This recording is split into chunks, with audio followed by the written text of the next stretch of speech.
महाभारत में कहा जाता है कि जब 100 कौरवों में भीम ने प्रतिज्ञा ले रखी थी कि मैं 100 कौरवों को मार दूंगा, क्योंकि उन्होंने द्रौपदी का अपमान करा था। तो वहीं पर जब कहा जाता है कि 100 कौरवों में से 99 मर जाते हैं, जो कि उसके भाई होते हैं, वहीं पर जो दुर्योधन होता है वो जो बच जाता है उस समय में।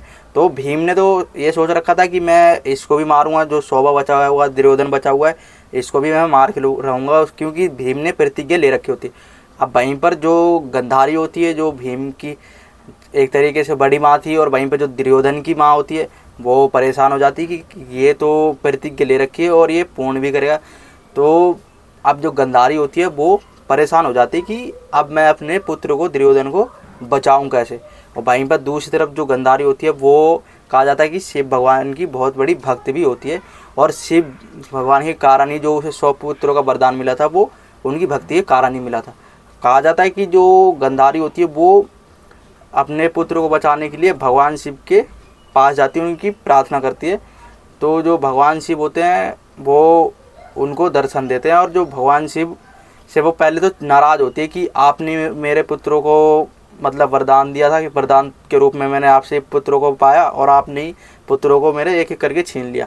तो भगवान विष्णु जो शिव होते हैं वो समझाते हैं कि देखो, जीवन मरण तो चलता ही रहेगा, जिसने भी धरती पर जन्म लिया है वो तो मरेगा ही मरेगा।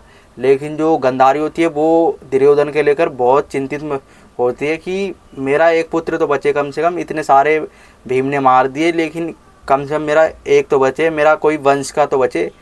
तो जो भोलेनाथ होते हैं वो गंधारी को बोलते हैं कि तुम उसको बचा सकती हो, तुम्हारे पास ऐसी शक्ति है। तो गंधारी पूछती मैं ऐसा क्या कर सकती हूँ। तो जो भोलेनाथ बोलते जब इतने वर्षों से तुमने अपनी आंखें बंद कर रखी हैं तो वो उनमें अद्भुत शक्तियाँ आ रखी हैं। तुम क्या करना कि जो दुर्योधन है उसको अपनी आंखों से देखना, अपनी आंखों से पट्टी हटाकर देखना दुर्योधन को।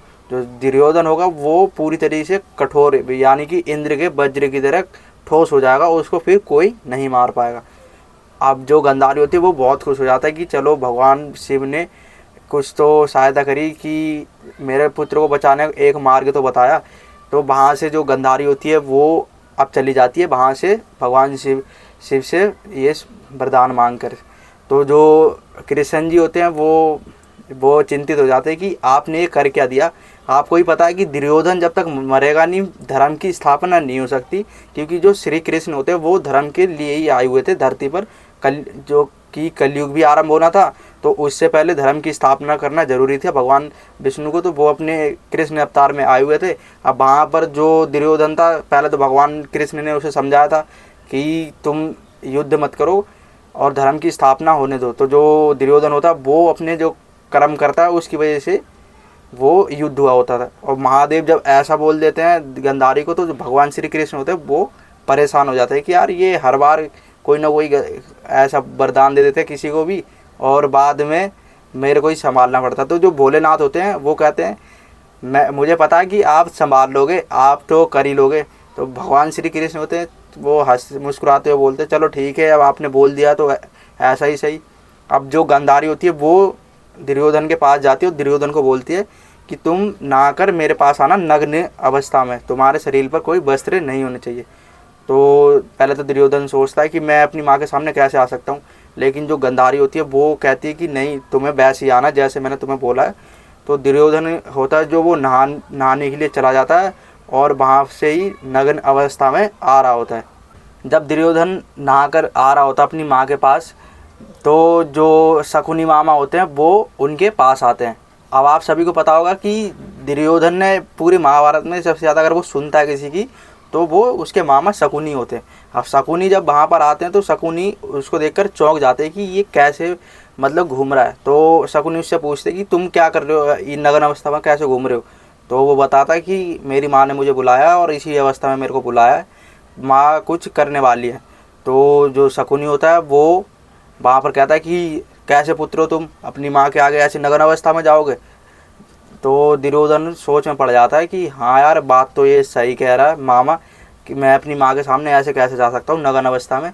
लेकिन जो शकुनी होते हैं वो कहा जाता है वो भगवान श्री कृष्ण होते हैं, शकुनी का रूप लेके आ जाते हैं वहाँ पर। क्यों? क्योंकि भगवान श्री कृष्ण को पता होता है कि ये सुनेगा तो सिर्फ शकुनी की सुनेगा, हमारी तो सुनने से राय। तो भगवान श्री कृष्ण शकुनी का रूप लेकर छल से वहाँ पर आते हैं दुर्योधन के पास, और दुर्योधन इसको समझाते हैं कि तुम कैसी अवस्था में जा रहे हो।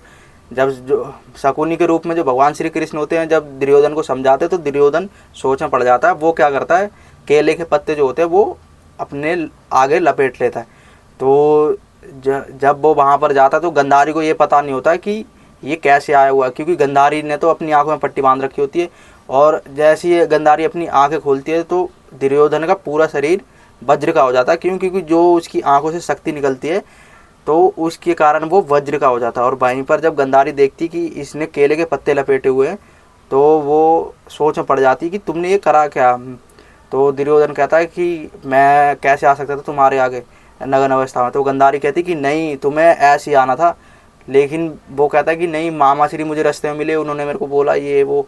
तो जो शकुनी होता है तो शकुनी भी वहाँ पर आता है बाद में, और शकुनी से वो पूछता है कि तुमने मुझे ऐसा क्यों कहा कि मैंने केले के पत्ते लपेट के जाऊँ। तो वो कहता है कि मैंने तो तुम्हें कुछ कहा ही नहीं है, मैं कैसे तुम्हें बोल सकता हूँ, कुछ मैंने बोला ही नहीं।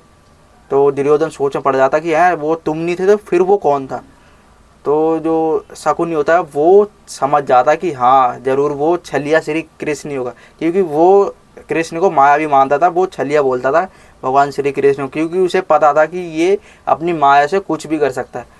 तो जो दुर्योधन होता है वो भगवान श्री कृष्ण पे बहुत ज़्यादा चिढ़ जाता है और बहुत ज़्यादा गुस्से में आ जाता है कि भगवान ने फिर मेरे साथ छल कर दिया। तो जो दुर्योधन होता है वो कहा जाता है कि जो वज्र का था हो जाता, लेकिन वो थोड़ी सी जगह पे जहाँ वज्र का नहीं हो पाता, वो जो उसके शरीर का हिस्सा जो कमज़ोर हो जाता है। तो जब बाद में जो युद्ध लड़ने जाता है वो कहा जाता है कि जब दुर्योधन भीम से युद्ध लड़ रहा होता तो भीम को तो ये पता नहीं होता कि मेरे को कहाँ प्रहार कर सकूँ मैं जो ये मर जाए। क्यों? क्योंकि वो तो वज्र का बना हुआ था और वहाँ पे पहले नियम ये होते थे कि जांग के ऊपरी हिस्से पे ही वार कर सकता है, तुम नीचे हिस्से पे वार नहीं करोगे। तो इस नियम के अनुसार जब दुर्योधन से भीम लड़ रहा होता तो भीम को ये पता नहीं होता कि मैं मारूं कहाँ कि इसका वध हो सके। तो भगवान श्री कृष्ण होते हैं जो वो समझाते हैं कि तुम यहाँ पर प्रहार करो, वो इशारे से बताते हैं कि तुम्हें मारना कहाँ है। तो जो भीम होता है वो दुर्योधन की जांग पे मारता है। क्यों? क्योंकि वहाँ वही एक पार्ट होता है दुर्योधन का जो कमज़ोर हो जाता है। तो भीम लगातार वहीं पर प्रहार करते हैं और लगातार वहीं प्रहार करने की वजह से कहा जाता है कि जो भीम होता है उसको दुर्योधन को मार देता है, और इस तरीके से वो अपनी प्रतिज्ञा भी पूरी करता है। वो कहा जाता है कि अगर भगवान श्री कृष्ण वहाँ पर अगर छल नहीं करते तो वो पूरी तरीके से वज्र का हो जाता, और एक तरीके से वो किसी से भी युद्ध में हार ही नहीं पाता, वो सबसे ही जीतता। तो भगवान श्री कृष्ण को तो करनी थी धर्म की स्थापना, और जब तक दुर्योधन मरता नहीं तो धर्म की स्थापना तो होने से रही। तो भगवान श्री कृष्ण ने यहाँ पर भी छल करा और दुर्योधन का वध करवा दिया भीम के हाथों।